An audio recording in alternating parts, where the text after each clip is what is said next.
So what's the right model year to buy for the new Toyota Tacoma, the 4th gen? You know, I've had the 2024, the 2025. I've not had a 2026, nor do I intend to. But what's the right year? The right year, from my experience, is either the 2025 or the 2026. And to be honest, I would probably go with a 2025 for no other reason than you're going to pay a little bit more money for a 2026, and you're really not going to get anything in addition to what you can get in a 2025, right? So why not the 2024?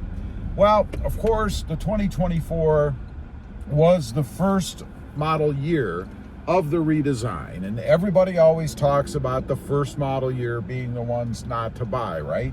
Because that's kind of the work everything out or work the bugs out phase of a new truck, right? And it seems to be true with the Toyota Tacoma, like every other model, right? Now, the biggest thing, and this is petty, there are others, but the biggest thing to me that I've experienced going from the 24 to the 2025 was the gauge cluster, and gauges that you can select that wouldn't stick, if you will. In other words, let's take the TPMS system, the tire pressure monitoring readout, or the numbers, the screen. You could select that, have it on your screen, which I do now in the 2025, but it would disappear. It wouldn't stay there. And it is a known issue from everything I've read or encountered that Toyota doesn't have a fix with. Now, they did fix it in the 2025, again, which I'm in. I have proof of it.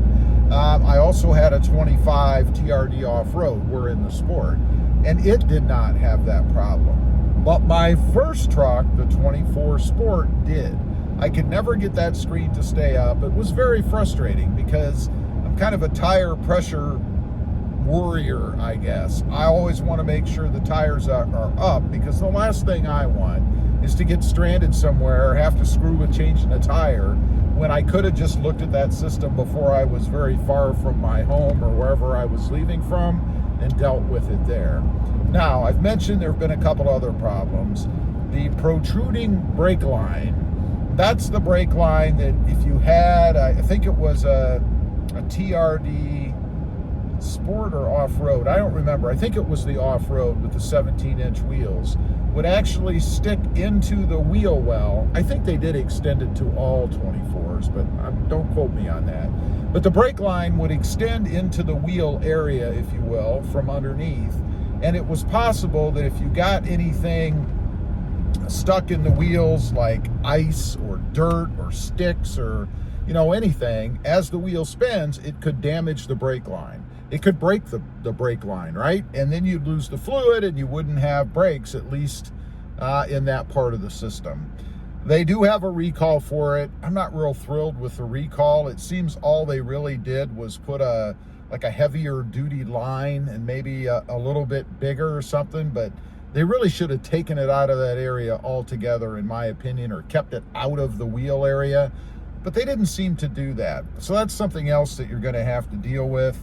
I think there's maybe one other something potentially transmission related, but that was very small, and it seemed to me it only affected like the first few Toyota Tacomas, so not really any big issues there. But nonetheless, why have to screw with any of that stuff if you didn't want to, right? Now, there is one other thing I've noticed on the 2025s that I am assuming Toyota has taken care of by now, and it's the paint. And I'm not talking about the general hatred of Toyota's paint. You know, it's thin, it scratches easy.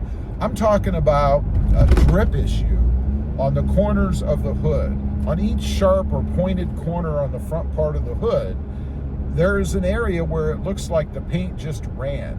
Now, I bring this up in that it's not specific to just my truck. I noticed it on every one that I've had. On the 24, it was a bigger problem. On the 25 TRD off-road, same thing. And I've noticed it to a lesser degree on this truck, but it's still there. So I'm hoping that Toyota has solved that for the 26. Certainly not a reason to go with the 26 and pay more money. I mean, it is something I think that you could touch up maybe if you ever did have an issue, or maybe even bring it up at the dealer before you buy that truck and see if you couldn't get them to maybe fix that problem. And the only fix for it really would be to sand it and then repaint those corners. I mean, who wants to do that with a brand new truck, right? Certainly not me. Now, the 2025, I've got, I don't know how many miles on this thing, about 1,500 or so, a little bit less. I haven't had any issues with it. Nothing mechanical, nothing strange, no black screens or error messages, and I know some people get them, but error messages on the gauge cluster. And by the way, those that get those messages, I think it's probably sensor related, that front sensor. And if you didn't know, there's a rectangular area in your grille, kind of a mirror-like finish. If you look at it, you can almost see yourself. There's a sensor behind that. And if that sensor gets blocked by snow, dirt, maybe even heavy rain, it's going to throw a malfunction message onto your screen because it can't see. And it's nothing wrong, really. I think it's a bit of a design flaw in that they put something in the truck that's so sensitive that it's going to make you think there's something wrong. But 9 times out of 10, if you just get out and wipe that off, and who's going to do that when you're driving in a snowstorm? Nobody. You're just going to not have features, I guess, that need that system, like cruise control maybe, or other things. But anyway, I think that's why a lot of people are getting that malfunction or system malfunction error code on the screen. There are other things that people say have happened. I haven't noticed any big issues. I think the biggest one that I've heard of on any of the model years has to deal with the electronic tailgate not working. There have been many people actually in my Facebook group, and if you're not aware of that, it's called 4th Generation Toyota Tacoma Owners Group. Check it out, become a member over there. It's easy, it's free, it's pretty simple. But anyway, it comes up a lot in the group about people having issues with that system. In other words, the tailgate won't go down. I don't think they perfected it. I think they have it maybe too tight, I don't know, and that it binds and it doesn't work, or the sensors that are there for it malfunction and it doesn't work either. Because I've also heard of people that were having problems with it, and it will function when you try to activate it one way or another, but not every way. In other words, maybe with the key fob, but not the button on the dash, or maybe with the button on the dash and the key fob, but not the little area you push on the tail light or tail light. Just weird stuff like that. So I think Toyota needs to put a little more effort into maybe troubleshooting what's wrong with their electronic tailgate. But that would be Tacoma wide, not specific to a year. So anyway, to wrap it up, if I was looking for a new Tacoma, given my experience with them now, knowing what I know, I would go for the 2025. Save yourself that little bump in price that Toyota has added for God knows what reason. And you'll get a truck that's virtually identical except for, I guess, a number on a piece of paper or your registration. Leave a comment. Let me know if you've experienced any difference, maybe going from a 24 to a 26. I'd be curious to know what you think.